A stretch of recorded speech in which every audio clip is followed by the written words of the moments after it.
خسته نباشید. برای ژل آنکوا که اگه بخوام بکشیمش بهتر است که همیشه برعکس باشه که شما گرفتار هوایی که داخل هست نباشید.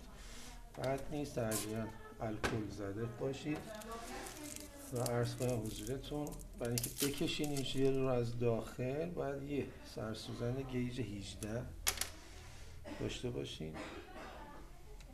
داخل ویال میشه سرنگ ترجیحاً سرنگ انسولین استفاده کنید. سرنگ لوورلاک باشه، حتما پیچ میکنید فیکس میشه. حالا شروع میکنید به مکش. مقداری پیستون رو عقب میکشین، رها میکنید، استوب کرد دوباره عقب میکشین، رها میکنید. اگر هوا داخل شد هوا رو میتونید برگردونید در جا، دوباره ادامه میدیم دیگه. حالا هر چقدر که میخوایم، ولی به راحتی تا 1 cc رو میشه کشید. حالا من الان 8 کشیدم. پیچ رو باز میکنیم. میتونید ترجیحاً اینو توی ظرفی که پنبه هم هست الکلیه بذارید.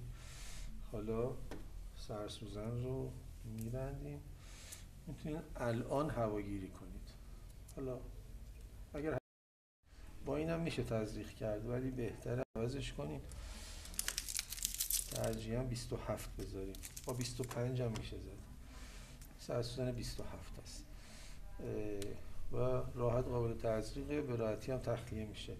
حالا نکته‌ای که میخواستم بگم برای کشیدن ژل از توی این ویال، هر چی شما گیج سوزنتون بزرگتر باشه، این 18 سلام در سوزن دامیه، پس هر چی گیج سوزن شما برای کشیدن بزرگتر باشه که اینجا 18 است و قطر پیستون سرنگ شما کمتر باشه، مثل سرنگ انسولین، این سرنگ 2-3 نباشه، چون خیلی راحت‌تر ژل رو میکشید.